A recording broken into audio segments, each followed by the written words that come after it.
এই আমাদের camera on আছে না, শিট শিট শিট শিট, এটা অফ করতে হবে।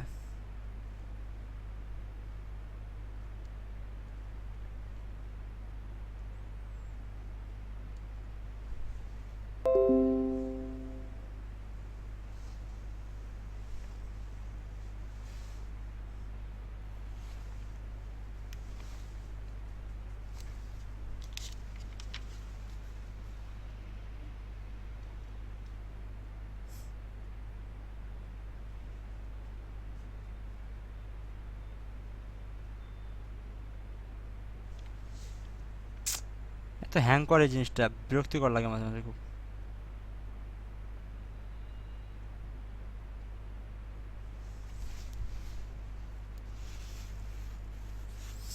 বাহ, 18 জন হয়ে গেছে, এটা ভালো, যে উপস্থিতি ভালো আজকে, খুব সুন্দর। ঠিক আছে।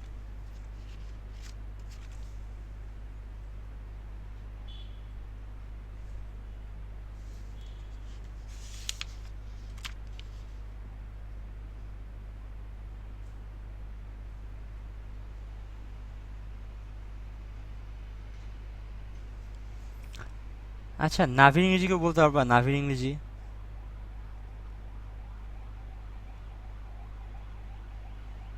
নাভি নাভি, আমাদের যে নাভি আছে না, এই নাভির ইংরেজি কেউ বলতে পারবা?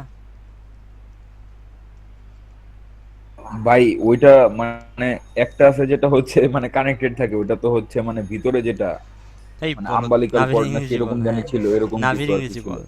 ইংরেজি জানতে চাইছি, জাস্ট ইংরেজি, এগুলো কঠিন জিনিস আমরা পরে যাব। বল বল, নাভির ইংরেজি কি?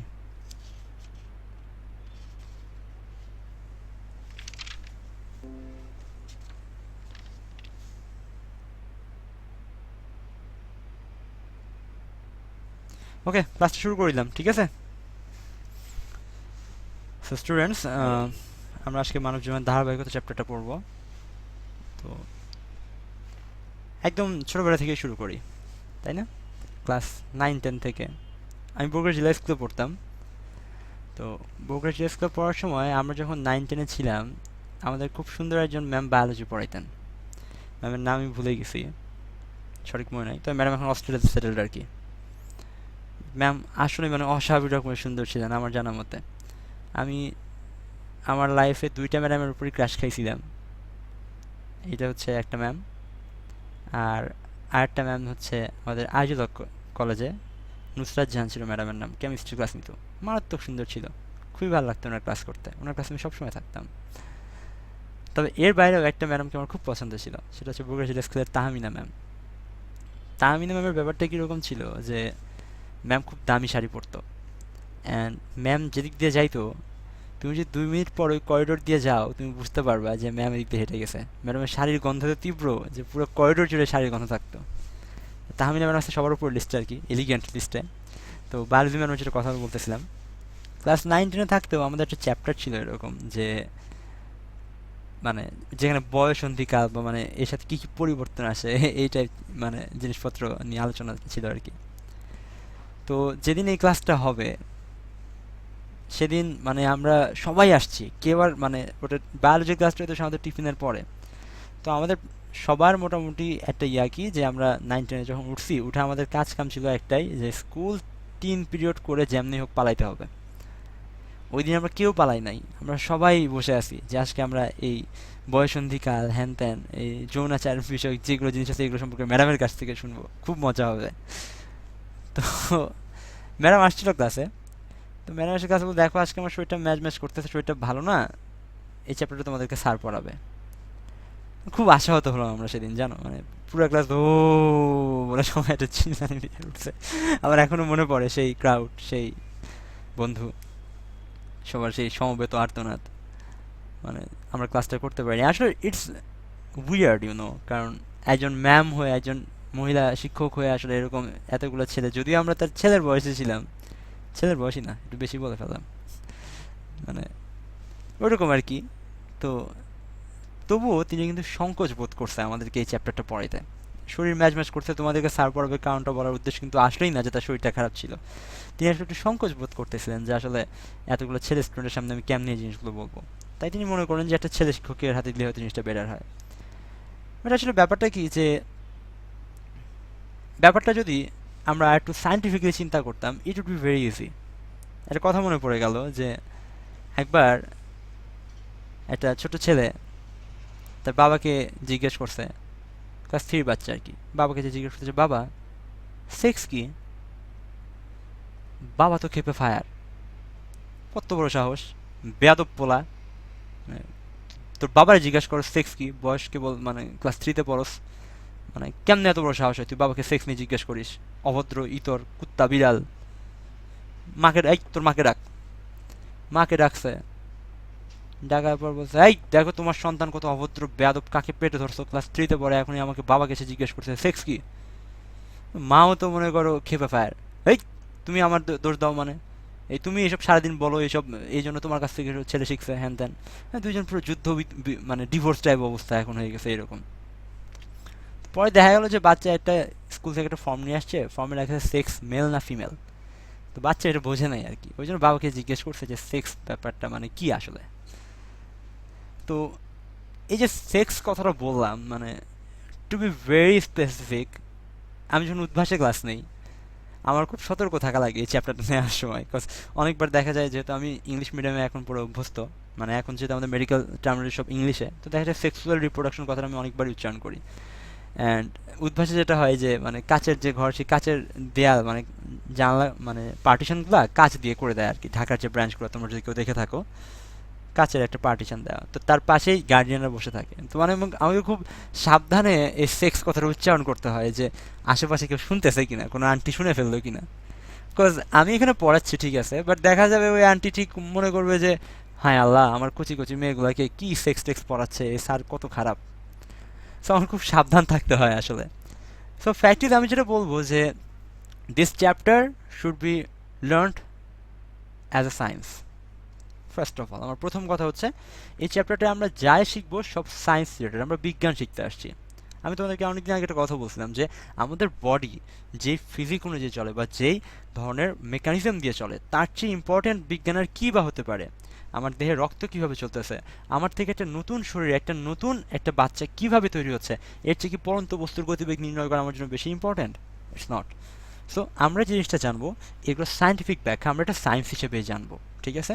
সেক্স শব্দটা যেন আমাদের কাছে কোনো ট্যাবু না থাকে, আমরা যেন এভাবে মিন না করি যে এটা সেক্স আছে, ও মাই গড এই চ্যাপ্টার পড়া হারাম, এই চ্যাপ্টার আমরা পড়বো না, এরকম যেন আমাদের মনে কখনো না হয়, ঠিক আছে? সো প্রথমেই চ্যাপ্টার প্রথমে তোমার যদি বইটা তোমাদের সামনে থাকে, তোমাদের প্রথমে আসলে এই যে যৌনাঙ্গের যে ব্যাপারগুলো, আমি আসলে আগে একটা ক্লাসে এরকম হয়েছিল যে যৌনাঙ্গ কথাটা বলতে আমি খুব ইতস্তত বোধ করতেছিলাম, আর আজকেও যখন আমি সিঁড়িতে উঠতেছিলাম আমি ভাবতেছিলাম যে স্টুডেন্টদের সামনে আসলে আমি কীভাবে বলবো। সো আই থট যে আমি এখানে কোনো জড়তা রাখবো না আজকের ক্লাসে, অ্যান্ড যেখানে যে ওয়ার্ডটা অ্যাপ্রোপ্রিয়েট আমি সেখানে ভদ্রসূচকভাবে সেই ওয়ার্ডটাই ব্যবহার করব। আশা করি তোমরা সেটাও সহজভাবে নিবা, ঠিক আছে? সো প্রজননতন্ত্র যদি আমরা বলি, তাহলে প্রজননতন্ত্র হচ্ছে, আমরা জানি তন্ত্র শব্দটার অর্থ কি, সিস্টেম, মানে যেখানে অনেকগুলো কম্পোনেন্ট থাকে, তাই না? সো প্রজননতন্ত্র পুরুষের জন্য যেরকম আলাদা, মহিলাদের জন্য সেরকম আলাদা। এটা হচ্ছে পুরুষ প্রজননতন্ত্র, এটা হচ্ছে মহিলা বা স্ত্রী প্রজননতন্ত্র। এখন প্রজননতন্ত্রের মধ্যে আবার ভাগ আছে, সেটা কীরকম? প্রজননতন্ত্রতে বেসিক্যালি যেগুলো থাকে সবগুলোকে মিলে আমরা সমন্বিতভাবে বলতে পারি যে যৌনাঙ্গ, ঠিক আছে? যৌনাঙ্গ, বা এর মধ্যে আবার মানে যেটা স্পেসিফিকভাবে বলি একটু আর কি, যে বহিঃযৌনাঙ্গ আর অন্তঃযৌনাঙ্গ বলে একটা কিছু ভাগ আছে, ঠিক আছে? মেইনলি আমরা সামগ্রিকভাবে এগুলোকে বলবো জননাঙ্গ। সামগ্রিকভাবে বহিঃযৌনাঙ্গ হোক বা এই ভেতরের যৌনাঙ্গ হোক, সবগুলোকে আমরা সমন্বিতভাবে বলবো হচ্ছে জননাঙ্গ। তাহলে এই যে জননাঙ্গগুলো আছে, সেই এটা ধরো একটা পুং বা পুরুষ লিখে দিই, আর পরে আবার বুঝতে সমস্যা হবে। স্ত্রী, পুরুষ জননতন্ত্র আর হচ্ছে স্ত্রী জননতন্ত্র, ঠিক আছে? এখন এই যে জননতন্ত্র, আমরা প্রথমে বলছি জননতন্ত্র মানে কি, এখানে অনেকগুলো কম্পোনেন্ট থাকবে। সো পুং জননতন্ত্র বা স্ত্রী জননতন্ত্র, এগুলোতে দুটো ভাগ থাকে। কীরকম? একটা হচ্ছে মুখ্য আর একটা হচ্ছে আনুষঙ্গিক, ঠিক আছে? এটা হচ্ছে মুখ্য আর একটা হচ্ছে আনুষঙ্গিক। স্ত্রীতে সেম, যে একটা থাকবে মুখ্য আর একটা থাকবে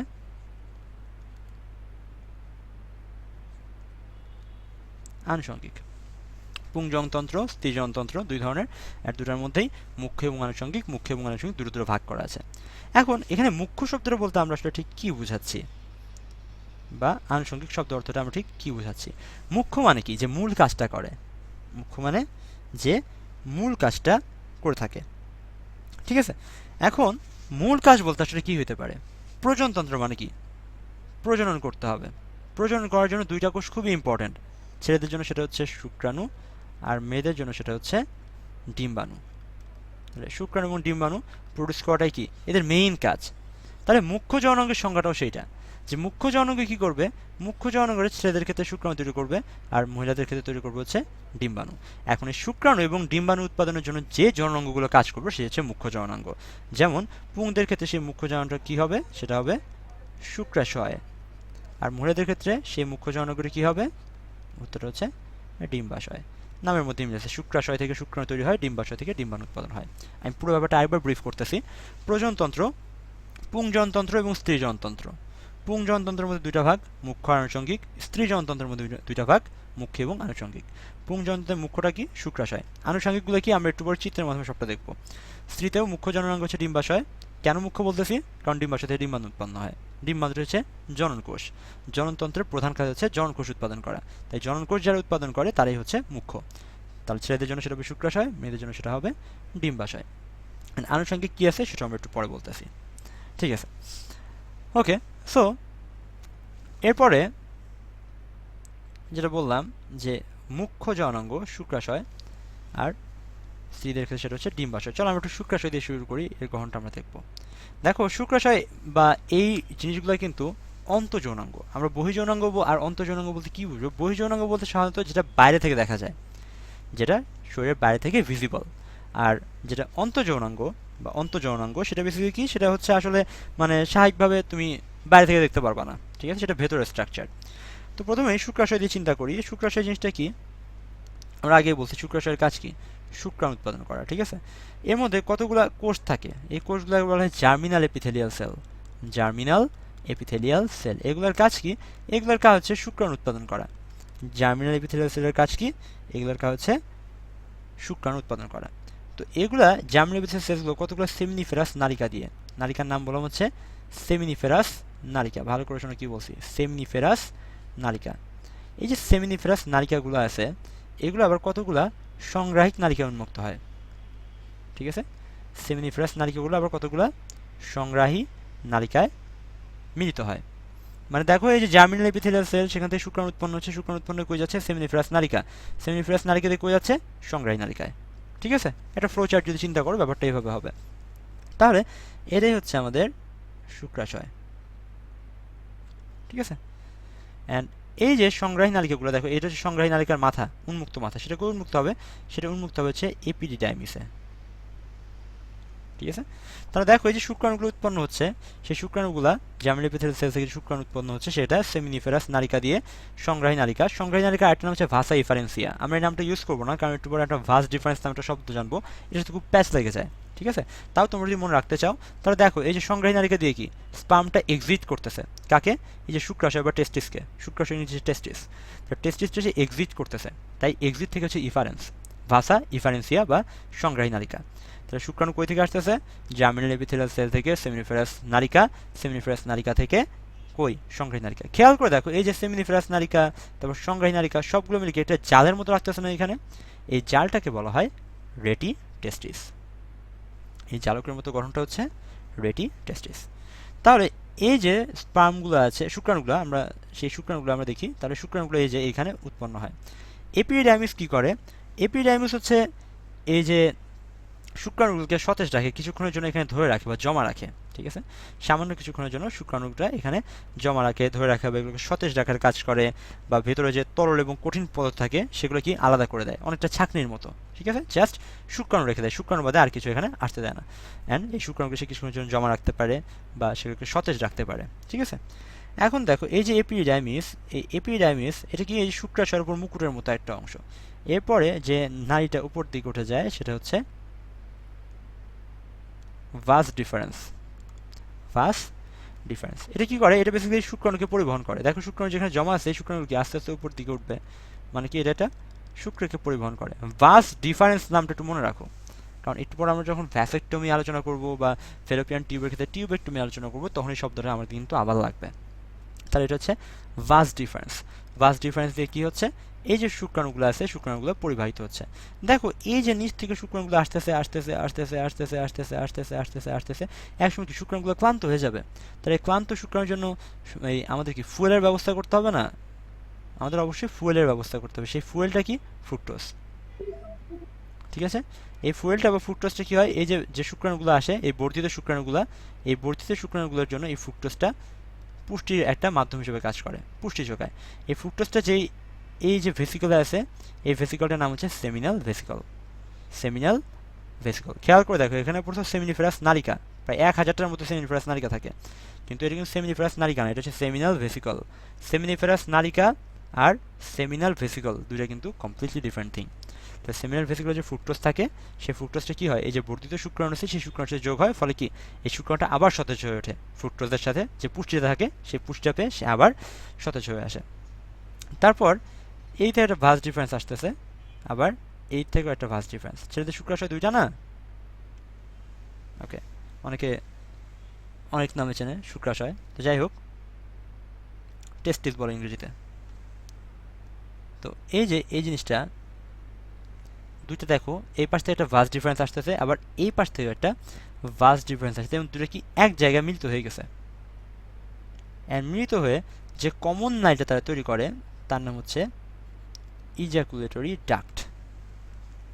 ইজাকুলেটরি মানে কি, বাইরে বের করে দেয়া। ডাক্ট মানে হচ্ছে নালী, মানে যে নালী দিয়ে বাইরে বের হয়ে যায়। অ্যান্ড ছেলেদের ক্ষেত্রে যেটা হয় সেটা হচ্ছে ইজাকুলেটরি ডাক্ট আর ইউরেথ্রা মানে মূত্রনালীর যে ওপেনিং, সেটা একই রাস্তায় হয়, সেটা দুইটা একই রাস্তায় হয়। অ্যান্ড দ্যাটস ওয়াই এটাকে বলা হয় হচ্ছে, মানে সরি, দ্যাটস ওয়াই ছেলেদের ক্ষেত্রে এই যে শুক্রাণু এবং মূত্র একই পথে নির্গত হয়। ঠিক আছে, দ্যাটস ওয়াই ছেলেদের জন্য শুক্রাণু এবং বীর্য, বা শুক্রাণু মানে বীর্য কেন বলতেছি একটু পরে বলতেছি, শুক্রাণু আর বীর্য কিন্তু ডিফারেন্ট জিনিস। তাহলে ছেলেদের ক্ষেত্রে যে পথে বীর্য নির্গত হয় সেই পথেই মূত্র নির্গত হয়, কারণ ইজাকুলেটরি ডাক্টটা কি হয়, ইজাকুলেটরি ডাক্ট বা ক্ষেপণ নালীটা ইউরেথ্রা দিয়ে উন্মুক্ত হয়। ওকে, এখন দেখো এই যে বললাম যে, যেটা বললাম একটু আগে যে শুক্রাণু আর বীর্যের মধ্যে পার্থক্য আছে। পার্থক্য কি দেখো, এইখানে যেটা আসছে সেটা কি, solely শুক্রাণু, জাস্ট শুক্রাণু।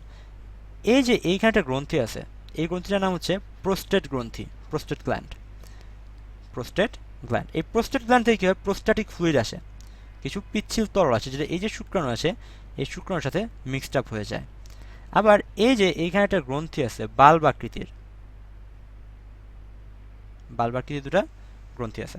এখন এই যে ডাক্টটাতে আমি কি বলছিলাম, যেটা ইজাকুলেটরি ডাক্ট অ্যান্ড ইউরেথ্রা মানে ওপেনিং, যে মূত্রনালী দুটারই কাজ করে, ঠিক আছে, ইউরেথ্রা। তাহলে এই গ্ল্যান্ডটার নাম কি হবে, দেখতে বাল্ব আকৃতির আর থাকে হচ্ছে ইউরেথ্রার দুই পাশে, তাহলে গ্রন্থিটার নাম কি হবে, বাল্ব থেকে বাল্বো, ইউরেথ্রা থেকে ইউরেথ্রাল, গ্রন্থিটার নাম হবে বাল্বো ইউরেথ্রাল গ্ল্যান্ড। বাল্ব বলে এটাকে আবার তোমরা বংশের বাত্তি মনে করো না, ঠিক আছে, বাল্ব হচ্ছে জাস্ট আকৃতিগত কারণে আমরা বলতেছি। তাহলে যেটা বললাম, যেটা হচ্ছে বাল্বো ইউরেথ্রাল গ্ল্যান্ড, এখান থেকে কিছু সেক্রেশন বা কিছু ক্ষরণ দেখা যায় শুক্রাণুর সাথে মিক্সড আপ হয়ে যায়। তাহলে খেয়াল করো, এইখানে যখন ছিল তখন এটা জাস্ট হোললি শুক্রাণু ছিল, কিন্তু যখন এইখানে আসলো সে কিন্তু শুধু শুক্রাণু নয়, শুক্রাণুর সাথে আরও কিছু পুষ্টি পদার্থ, প্রোস্ট্যাটিক গ্ল্যান্ডের কিছু সেক্রেশন মানে ক্ষরণ, বা এই যে বাল্ব ইউরেথ্রাল গ্রন্থির কিছু ক্ষরণ, এই কি এই শুক্রাণুর সাথে কিন্তু মিক্সড আপ হয়ে আছে। এই মিক্সচার, এই যে মানে একটা সম্মিলিত একটা ক্ষরণ সহ শুক্রাণু, এটাকে বলা হচ্ছে বীর্য। শুক্রাণু নিজে হচ্ছে স্পার্ম আর বীর্য নিজে হচ্ছে সিমেন, দুটো কিন্তু ডিফারেন্ট থিং। তার মানে আমরা বলতে পারি যে সব সিমেনই আসলে স্পার্ম, বাট সব স্পার্ম কিন্তু সিমেন না। কারণ কি, কারণ স্পার্মের সাথে যখন এই যে প্রোস্টেটিক ফ্লুইডের সেক্রেশন, তারপর যে বাল্বোইরেথ্রাল গ্রন্থি যে সেক্রেশন আছে সেগুলো যুক্ত হয়, তখন এটা কি একটা পিচ্ছিল একটা তরলে পরিণত হয়। এই যে পিচ্ছিলতা থাকার সুবিধাটা কি, সুবিধাটা হচ্ছে এটাই, আমরা জানি এই যে শুক্রাণু যে কি এই যে যোনিপথ দিয়ে ঢুকে যে মেয়েদের যে জ্বরেও আছে সেই জ্বরের মধ্যে সাঁতার কেটে কেটে ডিম্বাণুর কাছে পৌঁছাতে হয়, তাহলে সাঁতার কাটার জন্য কি তার একটা পিচ্ছিল মাধ্যম থাকা ভালো না? অ্যান্ড এই পিচ্ছিল মাধ্যমটা প্রোভাইড করার জন্যই এই প্রোস্ট্যাটিক গ্ল্যান্ড বা ইজাকুলেটরি বাল্বোইরেথ্রাল গ্রন্থি এদের থেকে ক্ষরণটা এই স্পার্মের সাথে মিশে যায়। তাহলে ছেলেদের ক্ষেত্রে আমরা গ্রন্থি করে চিনলাম বলো তো দুইটা, একটা হচ্ছে প্রোস্ট্যাটিক গ্ল্যান্ড আর একটা হচ্ছে বাল্বো ইউরেথ্রাল গ্ল্যান্ড। তবে মজার ব্যাপার হচ্ছে মেয়েদের ক্ষেত্রে কিন্তু এরকম দুইটা গ্ল্যান্ড থাকে না, মেয়েদের ক্ষেত্রে গ্ল্যান্ড থাকে একটাই, তার নাম কি,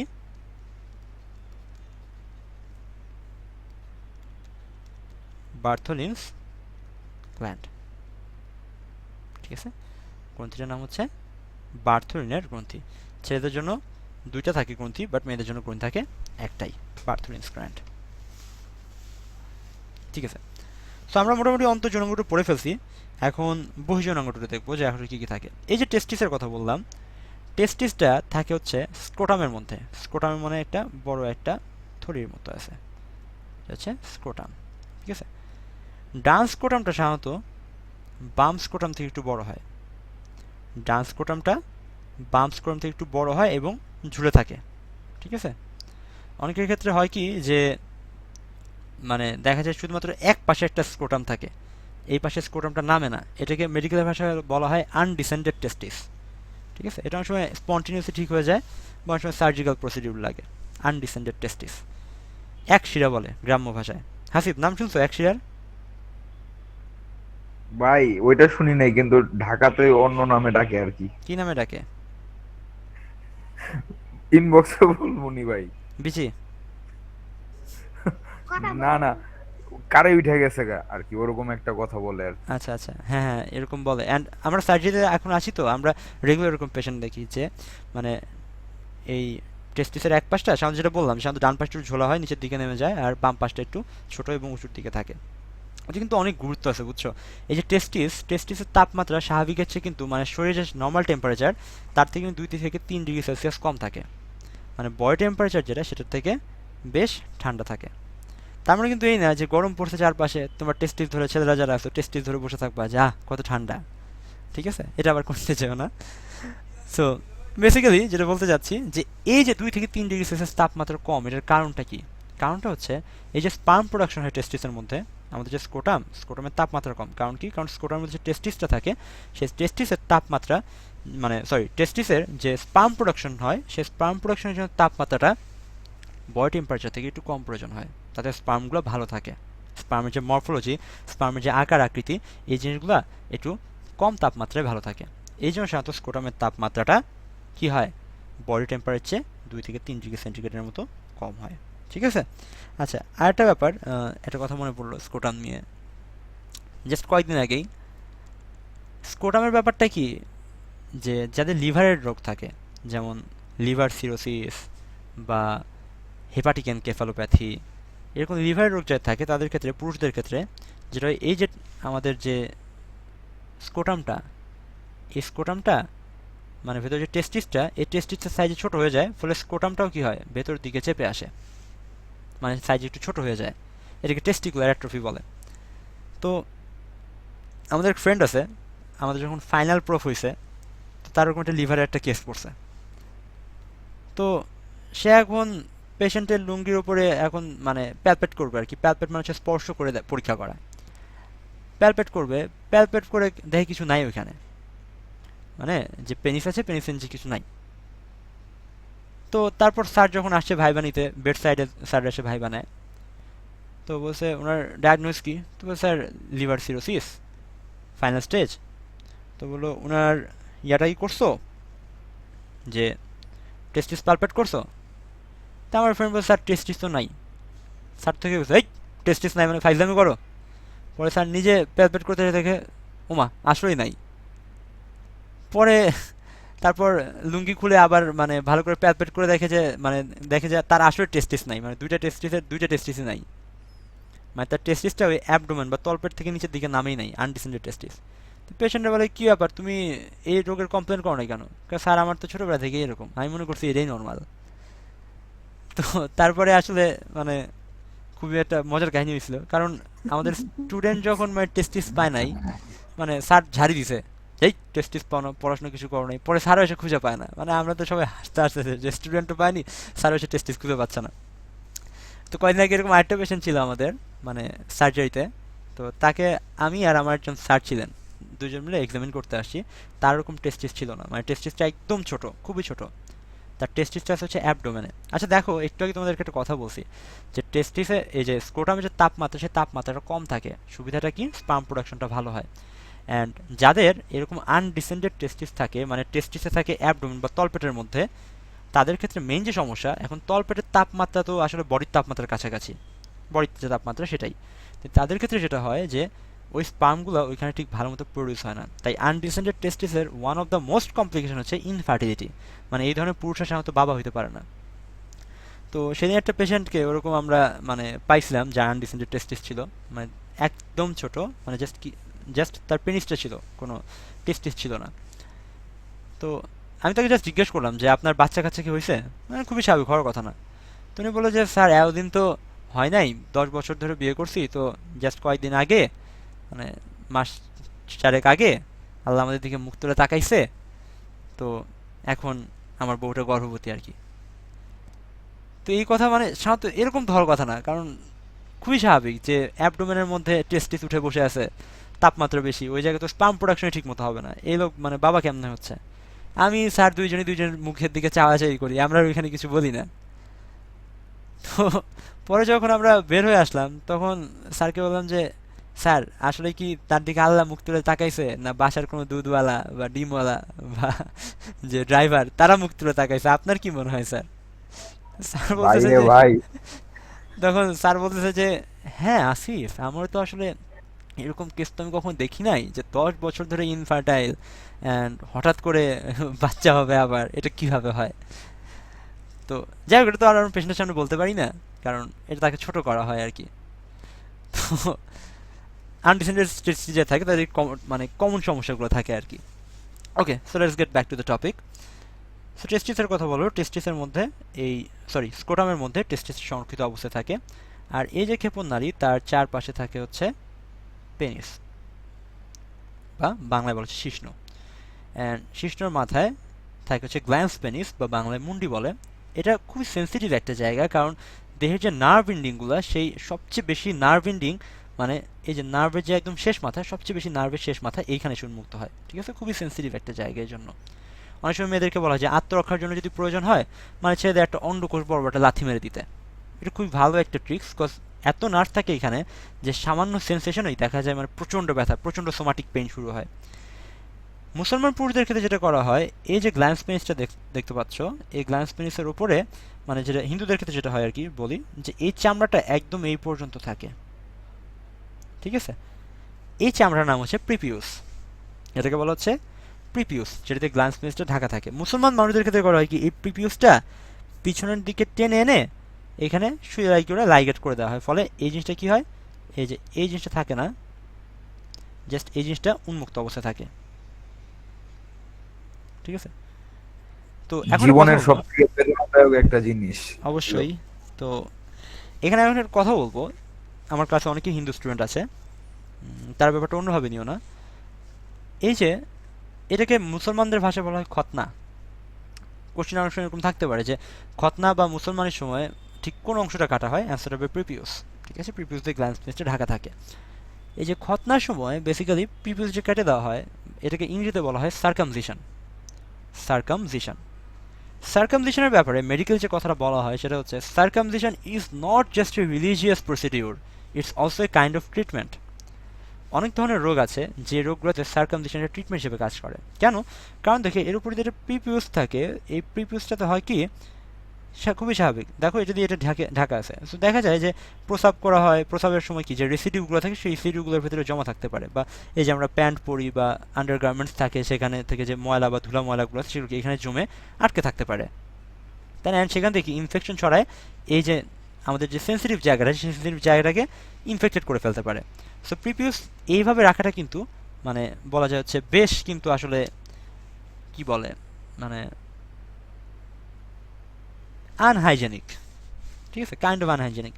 তো যেটা বলছিলাম আর কি, যে সো এই যে circumcision, it's a kind of treatment, এটা আমাদের মেডিকেলের বইয়ে বলা আছে যে rather than a religious procedure, it's more than a treatment. So circumcision সাধারণত মুসলমান, ইহুদি এবং যে খ্রিস্টিয়ান তাদের মধ্যে প্রচলিত আছে, সাধারণত হিন্দু ধর্মাবলম্বীদের মধ্যে এটা প্রচলিত নাই। আর এটা দেখে অনেক সময় দেখা যায় যে এই যে লাশ শনাক্তকরণ বা এগুলোর ক্ষেত্রে এটা একটা পয়েন্ট হিসেবে কাজ করে, সার্কামসাইজড যে প্রিপিউস সেটা দেখে। তো যাই হোক, তাহলে অন্তঃযৌনাঙ্গ এবং বহির্যৌনাঙ্গ দুটো আমরা পড়ে ফেলছি। অন্তঃযৌনাঙ্গের মধ্যে যেটা মুখ্য ছিল সেটা হচ্ছে শুক্রাশয় বা টেস্টিস, শুক্রাণু উৎপাদন করে। এপিডার্মিস সেটাকে সামান্য সময়ের জন্য জমা রাখে, একটা ছাঁকনি হিসেবে কাজ করে, যে সলিড পার্টিকেলগুলো আছে সেগুলোকে আলাদা করে দেয়।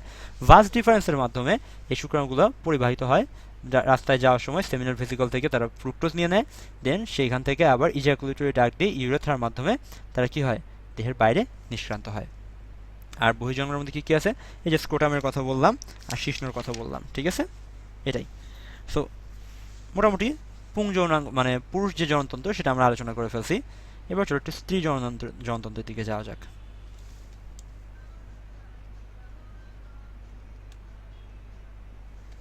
ঠিক আছে, সো এখানে সেম, এখানে অন্তঃযৌনাঙ্গ বহির্যৌনাঙ্গ থাকবে। অ্যান্ড অন্তঃযৌনাঙ্গ এবং বহির্যৌনাঙ্গ এই দুটা আমরা একটু আলাদা করে সুন্দর করে পড়ে ফেলবো। তাহলে দেখো, অন্তঃযৌনাঙ্গের মুখ্য পার্ট থাকবে। মুখ্য পার্ট মানে কি, যেটা মুখ্য কাজটা করবে। স্ত্রী যন্ত্রের মুখ্য কাজটা কি, ডিম্বাণু উৎপাদন করা। তো ডিম্বাণু উৎপাদন করবে কে, ডিম্বাশয়। এই পাশে ডিম্বাশয় থাকে, এই পাশে একটা ডিম্বাশয় থাকে। তার ডিম্বাশয়ের মাঝে কিছু ফলিকল থাকে, ঠিক আছে, কিছু এগুলো হচ্ছে ফলিকল, বা এগুলো হচ্ছে ফলিকল, তুমি যেভাবে আঁকো, যেভাবে তোমার ইচ্ছা, এগুলো হচ্ছে ফলিকল। এই ফলিকলগুলোর কাজ কি, এই ফলিকলগুলোর কাজ হচ্ছে ডিম উৎপাদন করা। ডিমটাকে আসলে কি, ডিম্বাণু। ডিম্বাণু কেন বলতেছি, কারণ এটা অণুর মতো, মানে খুবই ছোট, খুবই ক্ষুদ্র, তাই ডিম না বলে এটাকে আমরা বলি ডিম্বাণু। ডিম্বর যে অণু সেটাই হচ্ছে ডিম্বাণু। তো আমাদেরও কিন্তু ডিম আছে, তাই না? তো ডিমটাকে উৎপন্ন হয় ডিম্বাশয়ে। তার ডিম্বাশয়ে এই যে ফলিকল, এই সব ফলিকল থেকে কিন্তু ডিম্বাণু উৎপন্ন হবে না। ধরো এই যে ফলিকলটা একটু বড়, এখান থেকে উৎপন্ন হবে। এই ফলিকলটাকে বলা হয় গ্রাফিয়ান ফলিকল। গ্রাফিয়ান ফলিকল মানে কি, যেই ফলিকলটা থেকে ডিম উৎপাদন হয়, ঠিক আছে। এর মধ্যে দেখা যায় আমাদের একটা ফলিকল স্টিমুলেটিং হরমোনের নাম আমরা শুনছিলাম। ফলিকল স্টিমুলেটিং হরমোন কি, এই যে ফলিকলগুলো আছে সে সেগুলোকে স্টিমুলেট করে, কেন, ডিম উৎপাদনের জন্য। তার ফলিকল স্টিমুলেটিং হরমোনের প্রভাবে দেখা যায় একটা ফলিকলে ডিম উৎপন্ন থাকে, অ্যান্ড যে ফলিকলে সেটা হয় সেটাকে বলা হয় গ্রাফিয়ান ফলিকল, ঠিক আছে। ওকে, সো এই গেল হচ্ছে ডিম্বাশয়। ডিম্বাশয় এই পাশে একটু মুছে দিই, ঠিক আছে, ভেজাল তো করে ফেলছি, ঠিক আছে। এখন ডিম্বাশয়ের সাথে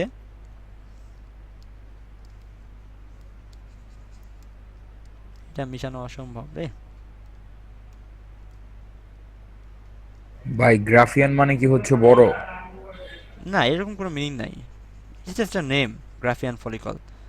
মানে যেরকম গ্র্যান্ড প্যারেন্ট থাকে সেরকম গ্রাফিয়ান। ধরো এটা হচ্ছে, হলো না,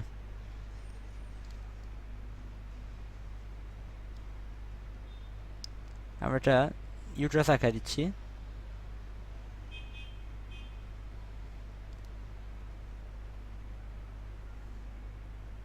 ঠিক আছে, এটা একটা ইউট্রাস আর কি, ধরে নাও। ওকে, সো ইউট্রাস আর ডিম্বাশয়ের মধ্যে কানেকশন থাকতে হবে, তাই না? যে কানেকশনটা কি করবে, এই যে ডিম, এই ডিমটাকে পরিবাহিত করবে এই জরায়ুতে। তাহলে ডিম যে নালীতে পরিবাহিত হবে তার নাম কি হবে, ডিম্বনালী। ডিম যে নালী পরিবাহিত তার নাম হবে ডিম্বনালী। যেহেতু বিজ্ঞানী ফেলোপিয়ানটাকে আবিষ্কার করেছিলেন, তাই তার নাম অনুসারে এটাকে ফেলোপিয়ান টিউবও বলা হয়। তাহলে ফেলোপিয়ান টিউবের 4টা অংশ, এই 4টা অংশের নাম সারা জীবন মনে রাখতে হবে, পরীক্ষার জন্য খুবই ইম্পর্টেন্ট 4টা অংশের নাম। তাহলে প্রথমে থাকে হচ্ছে কাটার মতো একটা অংশ, তার নাম হচ্ছে ফিমব্রি। কাটার মতো একটা অংশ হচ্ছে ফিমব্রি। খেয়াল করো, ফিমব্রিটা এক সময় কি হয়েছে, এর ভেতরে ফানেলের মতো চোখা হয়ে গেছে। ফানেল থেকে মনে রাখবা ফান্ডি, ফানেল থেকে মনে রাখবা ফান্ডি। যেহেতু এটা ইনার অ্যাসপেক্ট, মানে ভেতরের দিকে, তাই হচ্ছে ইন। তাহলে এই জায়গাটার নাম কি হবে, এই জায়গার নাম হবে ইনফান্ডিবুলাম। এরপর একটা স্ফীত অংশ থাকে। আচ্ছা, স্ফীত অংশ নিয়ে আমরা কি শিখছিলাম বলো তো? অ্যাম্পুলা। Very good, ampulla. তাহলে স্ফীত অংশের নাম হচ্ছে অ্যাম্পুলা, এবং অ্যাম্পুলার পরে ছোট্ট একটা নালী দিয়ে এটা, এই যে আমাদের ইউট্রাস আছে সেই ইউট্রাসের সাথে কানেক্টেড থাকে, তার নাম হচ্ছে ইসথমাস। ইসথমাস, ঠিক আছে। তাহলে দেখো কী কী আছে ডিম্বনালীতে, আমি আরেকবার বলছি। সেটা হচ্ছে এখানে আছে হচ্ছে ফেলোপিয়ান টিউবের 4টা অংশ। প্রথমে হচ্ছে ফিমব্রি, এই যে কাটার মতো যে অংশগুলো সেটার নাম হচ্ছে ফিমব্রি। তারপর যে ফানেলের মতো অংশ তার নাম হচ্ছে ইনফান্ডিবুলাম। তারপর যে ফুলার মতো অংশ তার নাম হচ্ছে অ্যাম্পুলা। আর যে অংশটি সেটা ইউটেরাসের সাথে কানেক্টেড আছে তার নাম হচ্ছে ইসথমাস। ওকে, এবার তাহলে আমরা কি কি চিনলাম, আমরা মুখ্য যৌনাঙ্গ যেটা আছে সেটা হচ্ছে ডিম্বাশয় চিনছি। এরপর আনুষঙ্গিক কিছুগুলো চিনতেছি। আনুষঙ্গিকগুলো কি কি, প্রথম হচ্ছে ডিম্বনালী। ডিম্বনালীর 4টা পোর্শনও কিন্তু আমরা সুন্দর করে দেখছি, তাই না? ওকে, সো ডিম্বনালী এটার যে মেইন কাজ সেটা কি, এটার কাজটা হচ্ছে এই যে ডিম্বাশয়ে যে ডিমটা উৎপন্ন হবে সেই ডিমটাকে পরিবহন করা, ঠিক আছে। ওকে, এবার দেখো জরায়ুতে চলে আসি। জরায়ুতে 3টা অংশ আছে, কি কি, এই জিনিসটা একটু গম্বুজের মতো। আচ্ছা, পাকস্থলীতে একটা গম্বুজের মতো অংশ আছে, তার নাম কি? ফান্ডাস। ফান্ডাস। Very good. বেসিক্যালি ফান্ডাস শব্দটার শাব্দিক অর্থই হচ্ছে গম্বুজ। তাহলে ইউটেরাসে যে গম্বুজ দেখা যাচ্ছে সেই গম্বুজের নাম কি হবে? সেম, ফান্ডাস হবে। তারপরে যে দুই পাশে দেখা যাচ্ছে মাসলের মতো, তার নাম হচ্ছে বডি। এটা হচ্ছে বডি। আর এই যে ওপেনিং, এই ওপেনিংটার নাম হচ্ছে সার্ভিক্স। এই যে ওপেনিংটা, এটা হচ্ছে সার্ভিক্স। বর্তমানে বাংলাদেশে কিন্তু খুবই টপ গ্রোসিং একটা ক্যান্সার হচ্ছে সার্ভাইকাল ক্যান্সার। এর জন্য টিকা পাওয়া যায়, অনেকেই বর্তমানে টিকা দেয়। সো সার্ভাইকাল ক্যান্সার মানে খুবই টপ গ্রোসিং অ্যান্ড খুবই কনসার্নিং একটা বর্তমানে ম্যাটার হয়ে গেছে। তবে সার্ভাইকাল ক্যান্সার যদি আর্লি স্টেজে ধরা পড়ে, এটা অনেক ক্ষেত্রেই কিউর করা সম্ভব। ওকে, সো এটা ছিল সার্ভিক্স। তাহলে এই যে বডি, বডির মধ্যে আবার তিনটা পার্ট আছে। দেখো আমরা কতগুলো অল্টারনেটিভ ইংরেজি জানছিলাম, যেরকম হার্টের জন্য ছিল কার্ডিয়াক, তারপরে স্টোমাকের জন্য ছিল গ্যাস্ট্রিক, তারপরে ফুসফুস বা লাংয়ের জন্য ছিল হচ্ছে পালমোনারি, তারপরে আর কি কি ছিল মনে আছে? লিভার, লিভারের জন্য ছিল হেপাটিক, আর কিডনির জন্য ছিল হচ্ছে রেনাল। এই যে এটার বডি, ইউটেরাসের যে বডি, এই বডির নাম হচ্ছে এরকম একটা আলাদা নাম আছে, সেটা হচ্ছে মেট্রিয়াম। এই নামটা হচ্ছে মেট্রিয়াম। এখন এই মেট্রিয়ামটা 3 লেয়ারে আছে। ইউটেরাসের যে বডি, সেই বডি বলছে মেট্রিয়াম। এই মেট্রিয়ামটা 3 লেয়ার আছে। বাইরে বা পেরিফেরির দিকে যে মেট্রিয়ামটা আছে, তার নাম হচ্ছে পেরিমেট্রিয়াম। তার নামটা হচ্ছে পেরিমেট্রিয়াম। এবার মাঝখানে যে মেট্রিয়ামটা আছে, তার নাম কি হবে? মায়োমেট্রিয়াম। মায়ো মানে কি? মাংস। Very good. কেউ যদি মাঝখানে বলতা, আমি পিটাইতাম সিরিয়াসলি তোমাদেরকে, তোমাদের বাসায় যে। মায়ো শব্দের অর্থ হচ্ছে মাসল, বহুবার বলছি। আবার এই যে মায়ো কেন এখানে, কারণ এখানে আসলে মাস্কুলার লেয়ারটা থাকে, ঠিক আছে, মায়োমেট্রিয়াম। আর এই যে একদম ভেতরে যে ইনডোর যে লেয়ারটা থাকে, তার নাম কি হবে? এন্ডোমেট্রিয়াম।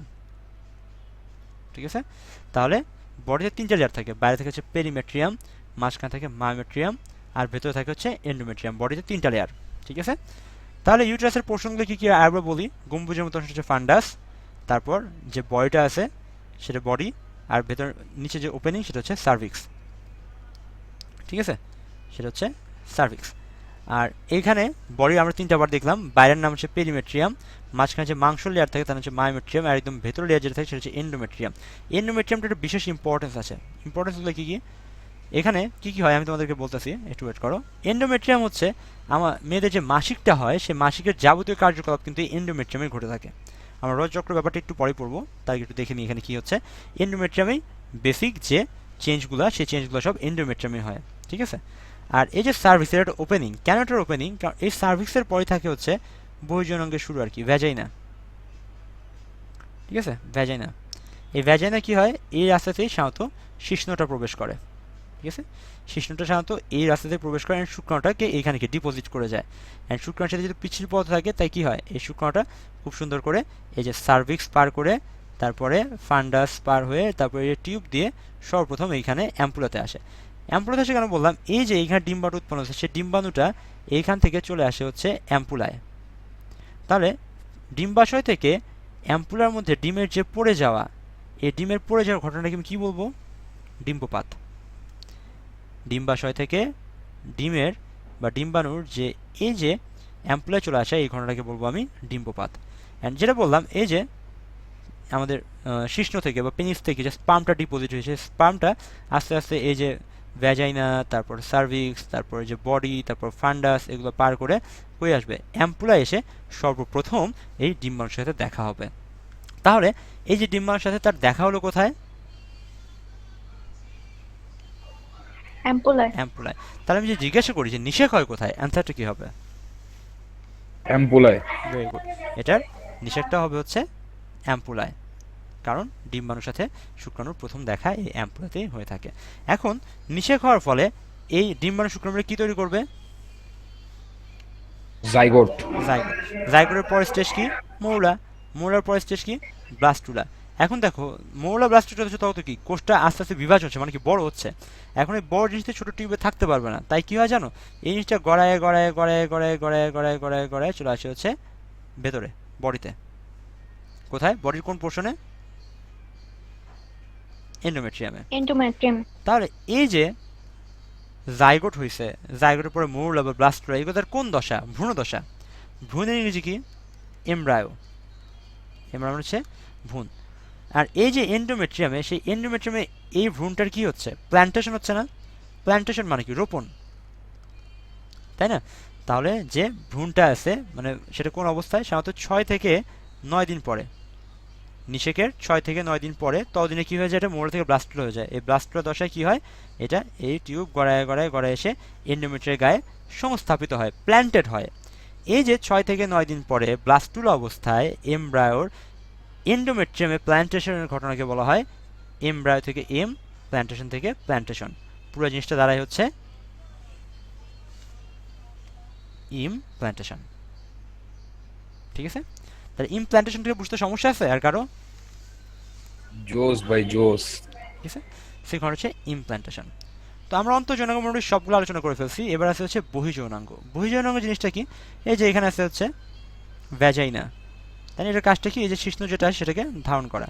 এটার দৈর্ঘ্য মোটামুটি হয় 8 থেকে 10 সেন্টিমিটারের মতো। আচ্ছা, বহিঃযৌনাঙ্গগুলো তো তোমাদেরকে একটা লাইফ থেকে একটা ঘটনা শুনে দেই। মেডিকেলে মেয়েরা যখন চান্স পায়, মেয়েদের জন্য খুবই মানে প্লাস একটা পয়েন্ট কেন, এর উত্তরটাকে বলতে পারবা?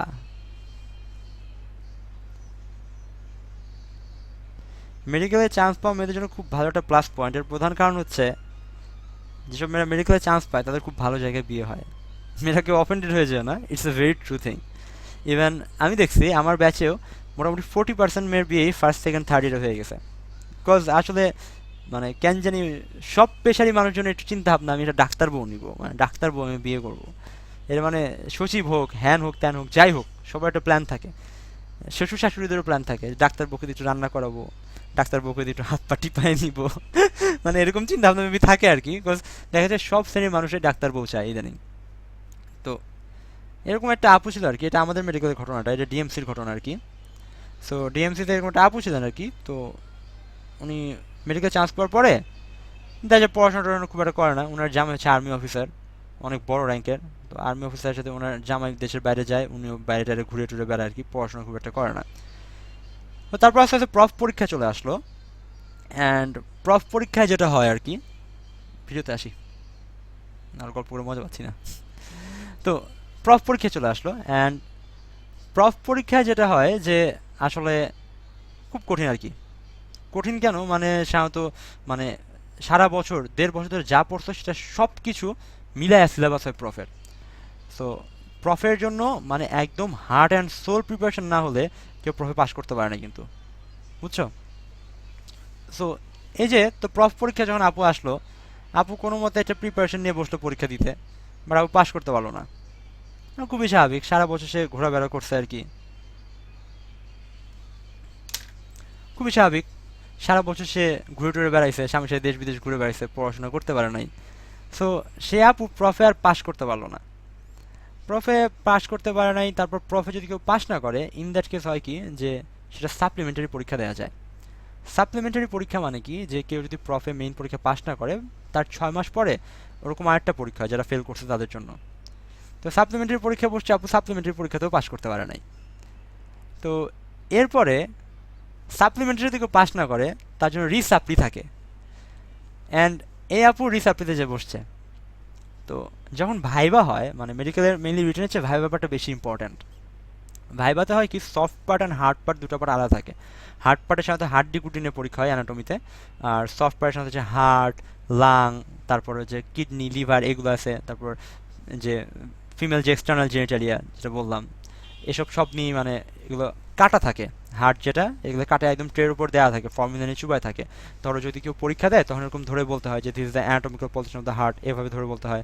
বা যদি ফুসফুস থাকে, ফুসফুসটা এভাবে ধরে নিয়ে হাতে নিয়ে বলতে হয় যে this is the anatomical position of the right lung, এভাবে ধরে বলতে হয়। তো সে আপুকে সফট পার্টের ভাইবা দিতে। তো ভাইবা বোর্ডে দুজন থাকে, একজন হচ্ছে ইন্টারনাল আর একটা হচ্ছে এক্সটার্নাল। ইন্টারনাল মানে হচ্ছে তুমি যে মেডিকেলের, সেই মেডিকেলের টিচার। অ্যান্ড খুবই স্বাভাবিক, তুমি যে মেডিকেলের সেই মেডিকেল টিচার যদি পরীক্ষা নেয় সে একটু ফেভার করার চেষ্টা করবে তোমাকে। অ্যান্ড এই জন্য যে আরেকজন টিচার থাকে তিনি হয় এক্সটার্নাল, মানে তিনি বাইরের অন্য কোনো মেডিকেল থেকে আসে, যাতে পরীক্ষাটা একদম নিরপেক্ষ থাকে, কেউ যাতে ফেভার টেভার করে কিছু না পারলে যাতে পাস হয়ে যায়, এই ব্যাপারটা যেন এরকম না হয়। তো এরকম আপু এখন পরীক্ষাতে বসলো, তো সেখানে ইন্টারনাল ছিল আর এক্সটার্নাল বেশ বৃদ্ধ একটা, মানে বয়স হয়ে গেছে এরকম একটা টিচার আর কি। তো আপুকে জিজ্ঞাসা করতেছে, মানে হাত ধরাইলো, আপু হালকা পাতলা পারলো আর কি, খুব একটা ভালো পড়া নাই, বলুন তো আপু পড়াশোনা করে না, তার ভালো জায়গায় বিয়ে হয়ে গেছে, তার আর পড়াশোনা করে লাভ কি, মানে ভাবটা এরকম আর কি। সবাই অবশ্যই এরকম না, অবভিয়াসলি এখন মেয়েদের চিন্তা ভাবনা অনেক বেশি ডেভেলপড। তো তারপরে লাং ধরাইছে, আপু এটাও কোনো মতে পারছে আর কি। তো তারপর অ্যাবডোমেন থেকে কিডনি ধরাইছে, আপু ওটা সম্পর্কে খুব একটা ভালো বলতে পারে নাই। তো শেষমেশ স্যার বলছে, যা তুই মেয়ে মানুষ, এক কাজ করি, তোরে ফিমেল এক্সটার্নাল জেনিটালিয়া ধরাই। ফিমেল এক্সটার্নাল জেনিটালিয়া মানে কি? ফিমেল মানে মহিলা, এক্সটার্নাল মানে বহি, আর জেনিটালিয়া মানে যৌনাঙ্গ, মানে মহিলার যে বহি যৌনাঙ্গ সেটাও কেটে টের উপর দেওয়া থাকে, এতটুকু একটা ভিসারা, ওখানে ভ্যাজাইনা ক্লাইটোরিস সব কিছু খুব সুন্দর করে দেখা যায়। তো ধরাইছে, ধরানোর পরে বলছে, হ্যাঁ মা বল ডিসক্রাইব কর। তো আপু দেখে this the anatomical position of the female external genitalia. তো স্যার বলছে পয়েন্টগুলো কী কী আছে আইডেন্টিফাই করো, স্ট্রাকচারগুলো। তো দেখাইছে বাইরে আছে লিবিয়া মেজোরা, লিবিয়া মাইনোরা, তারপর উপরে থাকে ক্লাইটোরিস, ক্লাইটোরিসের নিচে থাকে ভ্যাজানাল অরিফিস, তার একদম উপরে থাকে হচ্ছে ইউরেথার ওপেনিং, তাই না? দেখো আমি কিন্তু তোমাদের অলরেডি পড়ায় ফেলছি, কিন্তু কী কী বললাম, লিবিয়া মেজোরা, তারপর লিবিয়া মাইনোরা, তারপর লিবিয়া মাইনোরার পরে থাকতেছে ভেতরে থাকতেছে ক্লাইটোরিস, ক্লাইটোরিসের পরে থাকতেছে হচ্ছে ভ্যাজানাল অরিফিস, মানে ভ্যাজানার যে ছিদ্রটা আছে। তো ঠিক আছে, এতটুকু পর্যন্ত ঠিক ছিল। তো বৃদ্ধ স্যারটা বলছে, মা ঠিক আছে তুই তো বললি, ভালোই বললি, তুই একটু এক কাজ কর, ওই যে ভ্যাজাইনাল অরিফিস যে বললি, মানে ভ্যাজাইনার যে দৈর্ঘ্য, এই দৈর্ঘ্যটা একটু আমাকে তুই বল। তো ভ্যাজাইনার যে দৈর্ঘ্য আমরা এই যে একটু আগে বললাম 8 থেকে 10 সেন্টিমিটার, সাধারণত শিশ্নটার মধ্যে ঢোকে আর কি, ঠিক আছে? তো আপু আর কি 8 থেকে 10 সেন্টিমিটার, মানে ওনার মাথায় যে তখন হয়তো হয়তো টেনশনে ছিল, উনি 8 থেকে 10 সেন্টিমিটার না বলে বলে ফেলছে ভ্যাজাইনার দৈর্ঘ্য হচ্ছে 8 থেকে 10 মিটার। দেখো মিটার আর সেন্টিমিটার কতটা ইম্পর্ট্যান্ট, যে উনি 8 থেকে 10 সেন্টিমিটার ভুল করে বলে ফেলছে 8 থেকে 10 মিটার ইন্টারনাল, মাথায় এরকম হাত দিছে, আর ওই বুড়ো স্যারটা এমনি তাকায় আছে। 8 থেকে 10 মিটার ভ্যাজানের দৈর্ঘ্য, মারে দেখবে কি ট্রেন যাতায়াত করে? এই যেটা খুব মনে পড়ে এই ক্লাসটা করাইতে গেলে আর কি। যাই হোক, চলে আসো। সো এরকম সেন্টিমিটারের ভুল তোমরা আর করো না কিন্তু কেউ, হ্যাঁ? সেন্টিমিটারের ব্যাপারগুলো ঠিকঠাক দেখো, নাহলে মিটার হয়ে গেলে কিন্তু অনেক সমস্যা আছে। তো যাই হোক, বহির্জনকের কথাগুলো আমরা বলে ফেললাম, লিবিয়া মেজোরা, লিবিয়া মাইনোরা, তারপরে হচ্ছে ক্লাইটোরিস অ্যান্ড ভ্যাজিনাল অরিফিস, এগুলো নিয়ে বেসিক্যালি বহির্জনকগুলো তৈরি হয়। সো আমাদের স্ত্রী প্রজনতন্ত্রের ব্যাপারটাও শেষ, ঠিক আছে? ওকে, এরপরে ছোট একটা ব্রেক দিই, কি বলো? 5 মিনিটের ব্রেক থাক, হ্যাঁ? আমরা 5 মিনিট পরেই ওকে ভাই। আর ফিরে আসতেছি।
মেসেঞ্জার খুঁজে আমার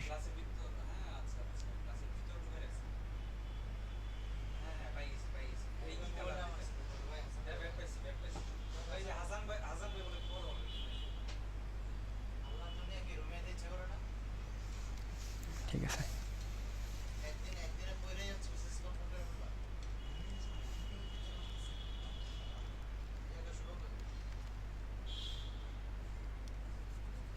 না আগে হচ্ছে নিয়ে আমি পড়বো, just give me a second. হ্যাঁ দাঁড়াও। ওকে ব্রো, আমি জাস্ট 5 মিনিট পরে যাচ্ছি। যা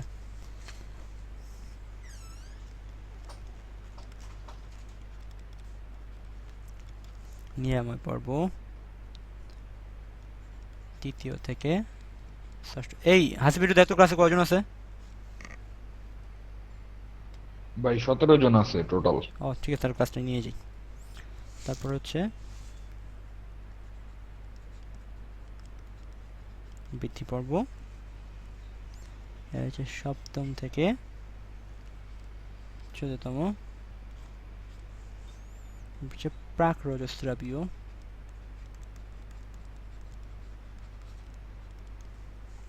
এই হাসিব, হাসিব হ্যালো। হ্যাঁ শুনতে পাচ্ছিস কথা? হ্যাঁ ভাই। তুই এখন আমাদেরকে বলবি তোর তো কয়দিন আগে বয়সন্ধি হয়েছে, তুই বলবি বয়সন্ধির পর তুই নিজের মধ্যে কি কি চেঞ্জ লক্ষ্য করতে পারতেছিস। সুন্দর করে সিরিয়াল বাই সিরিয়াল বলে যা, সবাই শুনুক।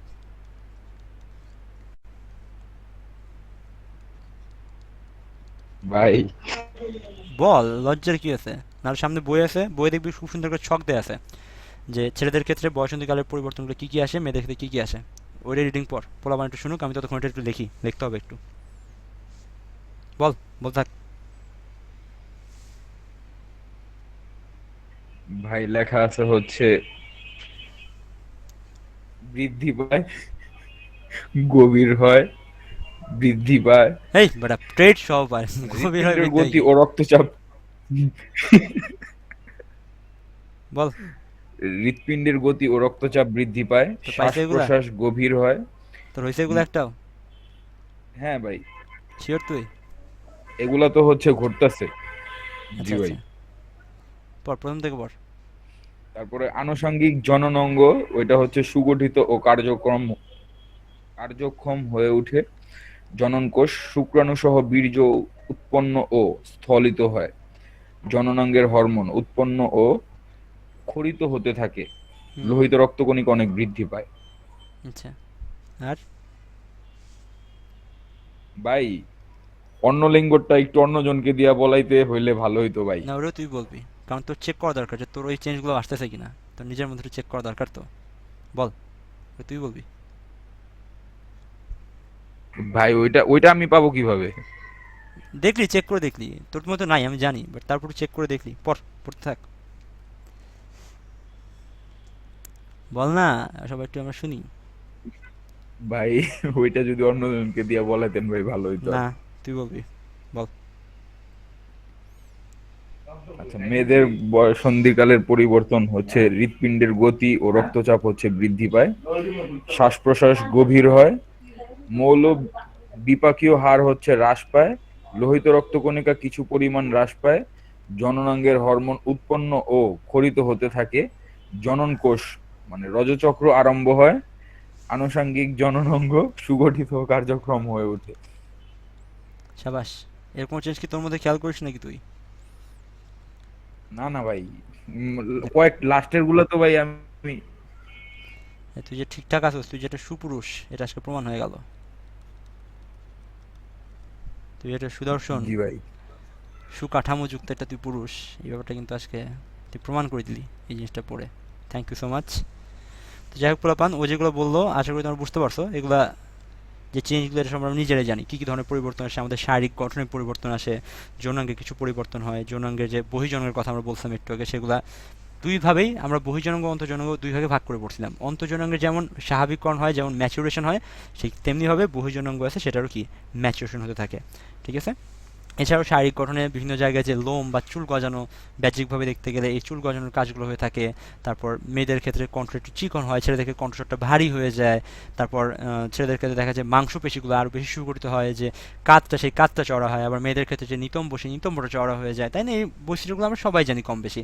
তোমাদের বইটা ছক দেওয়া আছে, খুব একটা ইম্পর্টেন্ট না, but still I am saying this because যাতে আমরা বইয়ের কোনো কিছুই না পড়া থাকে। ঠিক আছে? ওকে। সো আসলে দেখো, নিরাময় পর্ব, বৃদ্ধি পর্ব, প্রাক রজস্রাবী এবং রজস্রাবীয়। রজস্রাবীয় পর্যায়ে, এই পর্যায়টা সম্পর্কে বলে নিই। এই পর্যায়ে কি হয়? এই পর্যায়ে ব্লিডিং হয়। এই পর্যায়ে যে ব্লিডিং এর ব্যাপারটা, সেই ব্লিডিং এর ব্যাপারটা রজস্রাবীয় পর্যায়ে হয়। একদম তোমার পুরো বইটাকে আমি একদম শর্ট করে আনছি, একদম কনসাইজ করে আনছি। একটু বোঝার চেষ্টা করো, একটু বুঝতে দেখবে জিনিসটা একদম সহজ লাগবে। ঠিক আছে? ঠিক আছে। এখন দেখো, এই যে আমি বলছিলাম যে মেনস্ট্রুয়াল সাইকেল বা মাসিকের যাবতীয় জিনিসপত্র হয় কোথায়? এন্ডোমেট্রিয়ামে। কোথায় হবে? এন্ডোমেট্রিয়ামে। এখন কিছু সায়েন্টিফিক কথাবার্তা বলবো, কথাগুলো একটু ভালো করে মাথার মধ্যে জেনে রাখো যে কেন এই মেনস্ট্রুয়াল সাইকেল হওয়ার দরকার আছে।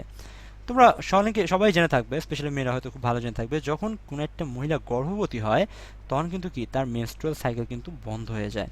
কেন বন্ধ হয়ে যায় সেই কারণটা আমি একটু পরেই ব্যাখ্যা করব। যা জেনে রাখো, এই যে এন্ডোমেট্রিয়ামটা আছে, এই এন্ডোমেট্রিয়ামের মধ্যে যে চেঞ্জগুলো আছে, সেই চেঞ্জগুলো সব এই এন্ডোমেট্রিয়ামের মধ্যে হয়ে থাকে। ঠিক আছে?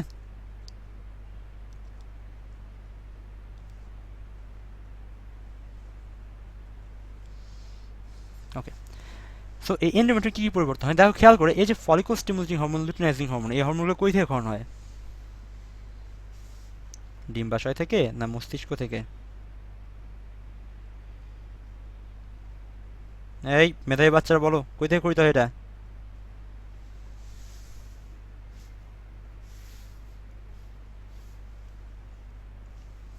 কি যে কেউ বলতে পারে না? Follicle stimulating hormone, luteinising hormone কই থেকে আসে?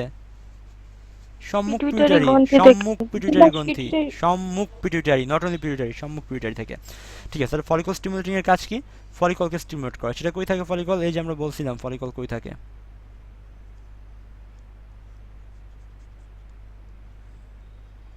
এই যে ডিম্বাশয়, এই যে এখানে ধরো অনেকগুলো ফলিকল থাকে। এই ফলিকল স্টিমুলেটিং হরমোন করে কি? যে কোনো একটা ফলিকলকে এরকম ম্যাচিউর করে দেয়। ঠিক আছে? অ্যান্ড এর মধ্যে কি হয়? যে ডিমটা আছে সেই ডিমটা এর মধ্যে বাড়তে থাকে, অ্যান্ড যে ফলিকলের মধ্যে ডিমটা বাড়তে থাকে সেটাকে বলা হয় গ্রাফিয়ান ফলিকল। ঠিক আছে, এখন ফলিকল স্টিমুলেটিং হরমোন এবং লুটিনাইজিং হরমোনের সাথে ইস্ট্রোজেনের একটা ডিরেক্ট সম্পর্ক আছে। লুটিনাইজিং হরমোন যখন ক্ষরণ হয় তখন সাথে সাথে ইস্ট্রোজেন ক্ষরণও শুরু হয়, এবং সেই ইস্ট্রোজেনের প্রভাবে সামান্য এন্ডোমেট্রিয়ামের পুরুত্ব বৃদ্ধি পায়। এন্ডোমেট্রিয়ামের পুরুত্ব বৃদ্ধি পাওয়া মানে কি, এই যে এন্ডোমেট্রিয়ামটা আছে এই এন্ডোমেট্রিয়ামের উপরে কোষ, টিস্যু, রক্তবাহিকা ইত্যাদি জমা হয়ে থাকে। এই যে দেখো 1 মিলিমিটার আমরা একটু বৃদ্ধি পায় দেখালাম। এর যদি আমরা একটা গ্রাফের মধ্যে দেখাতে চাই তো আমরা গ্রাফ দিয়েও দেখাতে পারবো। ধরো এটা হচ্ছে এন্ডোমেট্রিয়ামের লেন্থ, বেসিক লেন্থ, এখান থেকে ধরো অনলি 1 মিলিমিটার পর্যন্ত বৃদ্ধি পাইছে, এটুকু ধরো হচ্ছে 1 মিলিমিটার। ঠিক আছে, তাহলে জাস্ট এটা মনে রাখবা যে এন্ডোমেট্রিয়ামের যে পুরুত্ব, মানে পুরুত্বটা আসলে কি, পুরুত্বটা হচ্ছে বিভিন্ন ধরনের কোষ, তার কোষ যদি হয় মানে কোষগুলো একটি টিস্যু তৈরি করতেছে, সেই টিস্যুগুলোতে কি অবশ্যই রক্ত সরবরাহ লাগবে, মানে রক্তবাহিকা আছে এবং কিছু গ্রন্থি থাকে। ঠিক আছে, এই যেটা বললাম যে এর মধ্যে থাকবে এই যে নতুন একটা পুরুত্ব মানে উপর একটা লেয়ার জমা হলো, এই লেয়ারটা আসলে কিসের লেয়ার, বিভিন্ন ধরনের কোষ, তারপর হচ্ছে রক্তবাহিকা, গ্রন্থি, এগুলোর লেয়ার। ঠিক আছে, আচ্ছা তাহলে মনে রাখবা এই যে পুরুত্ব বৃদ্ধি, এন্ডোমেট্রিয়ামের পুরুত্ব বৃদ্ধি, এখানে শুধু দুটো হরমোনই কাজ করে, একটা হচ্ছে ইস্ট্রোজেন আর একটা হচ্ছে প্রোজেস্টেরন। অনলি ইস্ট্রোজেন এবং প্রোজেস্টেরন এই এন্ডোমেট্রিয়ামের পুরুত্ব বৃদ্ধিতে কাজ করে, অন্য কোনো হরমোন করবে না। অন্য কোনো হরমোনের ভূমিকা আছে তবে সেটা খুবই সামান্য, যতটা ইস্ট্রোজেন প্রোজেস্টেরন অন্য হরমোনের ভূমিকা ততটা বেশি না। আর ইস্ট্রোজেনের সাথে ডিরেক্ট সম্পর্ক কার, লুটিনাইজিং হরমোনের। দেখো নিরাময় পর্বে হয় কি, follicle stimulating hormone, luteinising hormone দুটোর ক্ষরণ শুরু হয়। ফলিকল স্টিমুলেটিং হরমোন কি করে, এই যে ফলিকলকে স্টিমুলেট করে ডিম উৎপাদনের জন্য। আর লুটিনাইজিং হরমোন যে সামান্য ইস্ট্রোজেন ক্ষরণ করে, সেই ইস্ট্রোজেনের জন্য কি হয়, এই যে এন্ডোমেট্রিয়ামের পুরুত্ব সেটা 1 মিলিমিটার পর্যন্ত বৃদ্ধি পায়। আমরা নিচের গ্রাফে ওটা দেখাইছি। এরপরে আসছে বৃদ্ধি পর্ব। দেখো লুটিনাইজিং হরমোন কিন্তু ক্ষরণ হচ্ছেই, লুটিনাইজিং হরমোন যত ক্ষরণ হচ্ছে ইস্ট্রোজেন ক্ষরণ তত বেশি হচ্ছে, অ্যান্ড ইস্ট্রোজেন ক্ষরণ হচ্ছে যত তত কি হচ্ছে, এখানে এন্ডোমেট্রিয়ামের পুরুত্বটাও বৃদ্ধি পাচ্ছে। বৃদ্ধি পাইতে পাইতে কতটুকু হয়, দেখো 3 থেকে 4 মিলিমিটার পর্যন্ত বৃদ্ধি পেয়ে যায়। আমরা একটু দেখাই দিই, এখানে ধরি 3 থেকে 4 মিলিমিটার পর্যন্ত বৃদ্ধি পেয়ে যায়। যদি এটা গ্রাফে দেখি, গ্রাফে দেখবো হচ্ছে এরকম। ঠিক আছে, নিট লেন্থটা কত, 4 সেন্টিমিটার। ঠিক আছে, 3 থেকে 4 সেন্টিমিটার বৃদ্ধি পায়। কার প্রভাবে, ইস্ট্রোজেনের প্রভাবে।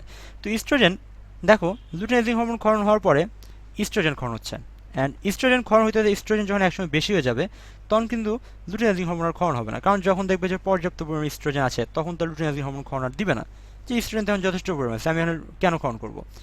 আবার দেখা যায় যে ফলিকলেরও পূর্ণতা হয়ে গেছে, ফলিকলটা ম্যাচিউর হয়ে গেছে, তখন কি ফলিকল স্টিমুলেটিং হরমোনের দরকার আছে, দরকার নাই, সো সেটার ক্ষরণ বন্ধ হয়ে যায়। ইস্ট্রোজেন যখন পর্যাপ্ত পরিমাণে থাকে তখন লুটিনাইজিং হরমোন ক্ষরণটাও বন্ধ হয়ে যায়। এখন লুটিনাইজিং হরমোন ক্ষরণ বন্ধ হওয়ার পরে কি ইস্ট্রোজেন কিন্তু ছিল, বেশ খানিকটা ইস্ট্রোজেন ছিল, সেই ইস্ট্রোজেনটা কি করে, এই যে এন্ডোমেট্রিয়ামের পুরুত্বটা 4 সেন্টিমিটার বা 3 থেকে 4 সেন্টিমিটার পর্যন্ত বৃদ্ধি করে। এখন বৃদ্ধি করার পর ইস্ট্রোজেন কি, ইস্ট্রোজেন তো আর আমরা আনলিমিটেড নাই, যতটুকু লুটিনাইজিং হরমোনের প্রভাবে যতটুকু ইস্ট্রোজেন ছিল সেই ইস্ট্রোজেনটা এই লেন্থটুকু তৈরি করে দিয়ে ইস্ট্রোজেনটাও কি শেষ হয়ে যাবে কি যাবে না, অবশ্যই শেষ হয়ে যাবে। অ্যান্ড যখন ইস্ট্রোজেন শেষ হয়ে যাবে তখন হঠাৎ করে লুটিনাইজিং হরমোন দেখবে আরে ইস্ট্রোজেন তো শেষ, অথচ আমার কোনো কাজ করতেছি না আমি, তখন লুটিনাইজিং হরমোনের মাথা খারাপ হয়ে যাবে। সে কী করবে, এই 12তম দিনে সে টের পাবে যে আসলে ইস্ট্রোজেন আর নাই, তখন হঠাৎ করে লুটিনাইজিং হরমোন ক্ষরণটা অনেক বেশি বেড়ে যাবে, হঠাৎ করে লুটিনাইজিং হরমোন ক্ষরণটা অনেক বেশি বেড়ে যাবে। এই যে লুটিনাইজিং হরমোন ক্ষরণটা বেড়ে যায় এর প্রভাবে হয় কি, এই যে ডিমটা, এই ডিমটা হয় কি, এই ডিম্বাশয় থেকে ফিমরি হয়ে এই অ্যাম্পুলায় চলে আসে। এই যে ডিমটা এই ডিম্বাশয় থেকে অ্যাম্পুলায় পড়ে গেল, এই ঘটনাটাকে বলা হয় ডিম্বপাত। আর ডিম্বপাতের জন্য যে হরমোনটা দায়ী সেটা হচ্ছে লুটিনাইজিং হরমোন। আমরা এটা আগের দিন যখন ওই যে মানব দেহের ওই সমন্বয় পড়ছিলাম সেটার মধ্যে আমরা পড়ছিলাম কিন্তু লুটিনাইজিং হরমোনের কাজ হচ্ছে ডিম্বপাত করা। সো লুটিনাইজিং হরমোন ক্ষরণটা যখন হঠাৎ করে বেড়ে যায় তখন এটার প্রভাবে এই ডিমটা এখান থেকে এখানে চলে আসে, ঠিক আছে, ডিম্বপাত হয়। আর একটা ব্যাপার, এই যে যেই ফলিকলটাতে ডিম উৎপন্ন হচ্ছে তাকে আমরা কি বলছি বলতো, এই ফলিকলটাকে আমরা বলছি গ্রাফিয়ান ফলিকল। এখন গ্রাফিয়ান ফলিকল থেকে যখন ডিমটা বের হয়ে যাবে, ডিমটা যখন বের হয়ে যাবে তখন কি এখানে একটা ফাঁকা একটা রেসিডিউ পড়ে থাকবে যার মধ্যে আর কিছুই থাকবে না, তাই না? তখন এই গ্রাফিক্যাল ফলিকলটার নামই হয়ে যাবে কর্পাস লুটিয়াম। যেটা গ্রাফিয়ান ফলিকল ছিল সেখান থেকে ডিমটা যখন বের হয়ে যায় তখন যে ফাঁকা গ্রাফিয়ান ফলিকলটা থাকে সেই গ্রাফিয়ান ফলিকলটার নামই হচ্ছে corpus luteum. And corpus luteum থেকে একটা জিনিস মরে যাও বেঁচে থাকো অ্যাটলিস্ট মাস্ট মনে রাখবা, কর্পাস লুটিয়াম যে হরমোনটা ক্ষরণ করে তার নাম হচ্ছে প্রোজেস্টেরন। তাহলে দেখো লুটিনাইজিং হরমোনের প্রভাবে কী হলো, ডিম্বপাত হলো, আর কি হলো, এই যে কর্পাস লুটিয়াম সৃষ্টি হলো এই যে ডিম্বাশয়ের অভ্যন্তরে। ওকে, এরপর দেখো কর্পাস লুটিয়াম থেকে প্রোজেস্টেরন ক্ষরণ হচ্ছে, এই যে এখান থেকে কন্টিনিউয়াসলি প্রোজেস্টেরন ক্ষরণ হচ্ছে। তাই আমি বলছিলাম যে এই এন্ডোমেট্রিয়াম পুরুত্ব বৃদ্ধিতে দুটো হরমোনই কাজ করে, একটা ইস্ট্রোজেন আর একটা হচ্ছে প্রোজেস্টেরন, এদের ভূমিকাই মুখ্য। তো কর্পাস লুটিয়াম জয়েন্সে প্রোজেস্টেরন ক্ষরণ হচ্ছে, সে কী করবে, এটার লেন্থটা, এই প্রোজেস্টেরনটা এসে এই যে এখান থেকে যে প্রোজেস্টেরনটা আসতেছে সেই প্রোজেস্টেরন এসে এটার লেন্থটা কি আরও একটু বাড়াবে, মোটামুটি কত, এই যে 5 থেকে 6 সেন্টিমিটার। ঠিক আছে,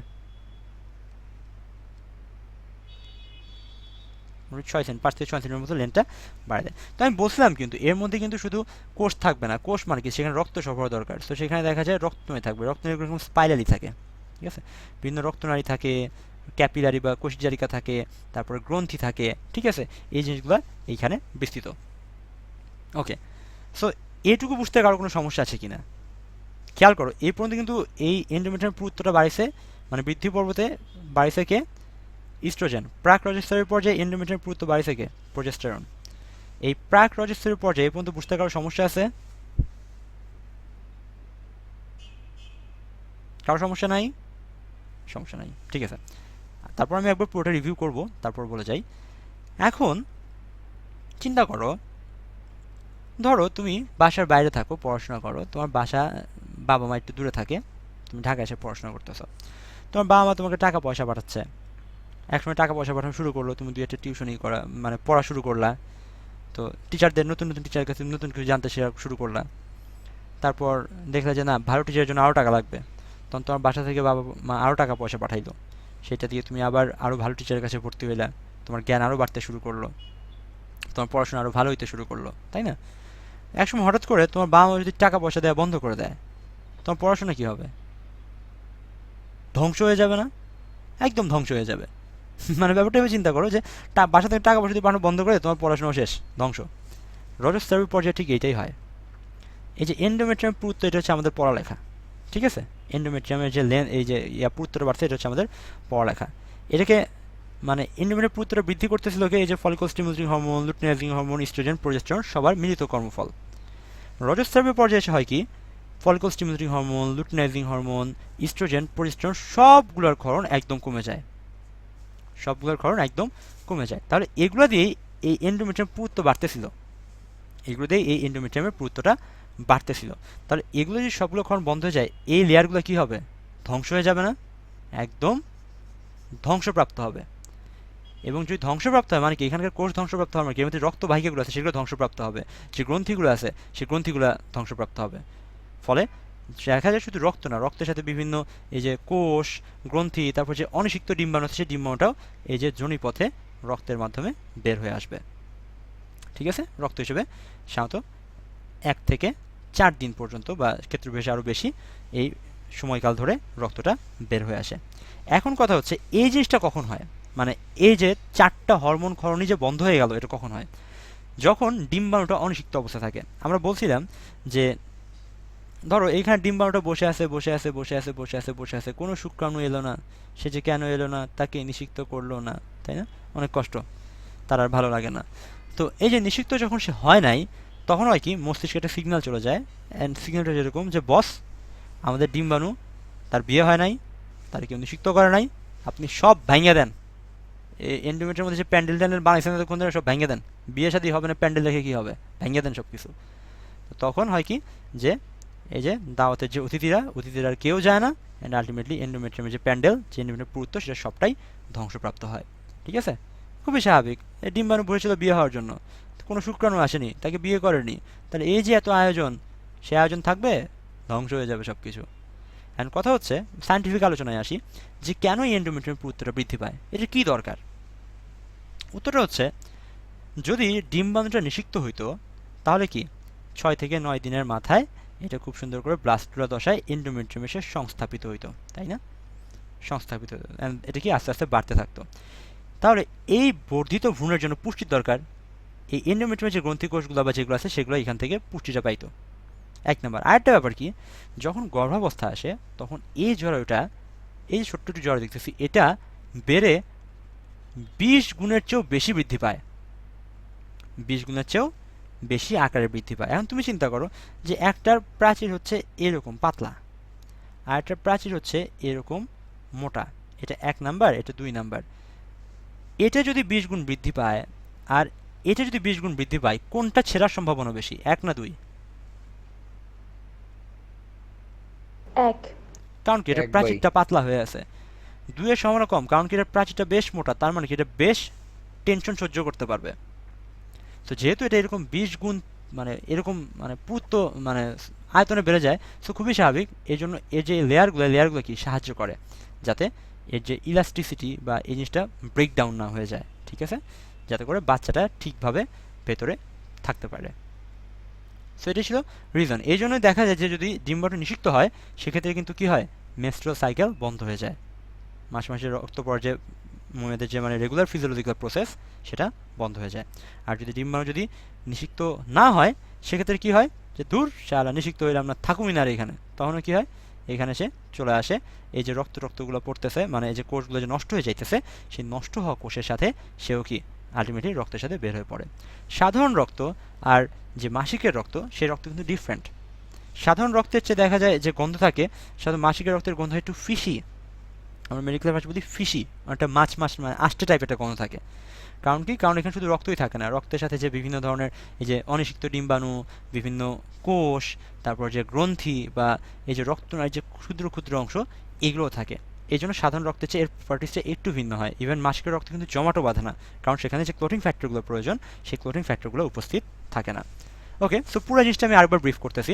নিরাময় পর্ব, এখানে কি যে কয়দিন আগেই মানে এন্ডোমেট্রিয়ামের অবস্থা দফা হয়ে গেছে, সো এখন নিরাময় লাগবে। 1 নাম্বার স্টেজ 3 থেকে 6 দিন পর্যন্ত চলে, তখন follicle stimulating hormone, luteinising hormone খাওয়ান দুটোই থাকে। লুটিনাইজিং হরমোনের খাওয়াবে সামান্য যে ইস্ট্রোজেন তৈরি হয়, সেই ইস্ট্রোজেনের প্রভাবে এন্ডোমেট্রিয়ামের লেন্থ 1 মিলিমিটার পর্যন্ত বাড়ে। বৃদ্ধি পর্বে লুটিনাইজিং হরমোন খাওয়ানোটা যেহেতু অব্যাহত আছে, তাই ইস্ট্রোজেনও বাড়তে থাকে, এবং ইস্ট্রোজেন যতদিন বাড়ে ততদিন সে কী করে, এন্ডোমেট্রিয়ামের পুরুত্বটা 3 থেকে 4 সেন্টিমিটার বাড়ায়। এবং ইস্ট্রোজেনটা যখন পর্যাপ্ত পরিমাণে হয়ে যায়, তখন লুটিনাইজিং হরমোন খাওয়ানো বন্ধ হয়ে যায়। অলসো যখন ফলিকলের যখন পূর্ণতা প্রাপ্তি হয়, তখন ফলিকল স্টিমুলেটিং হরমোন খাওয়ানোটাও বন্ধ হয়ে যায়।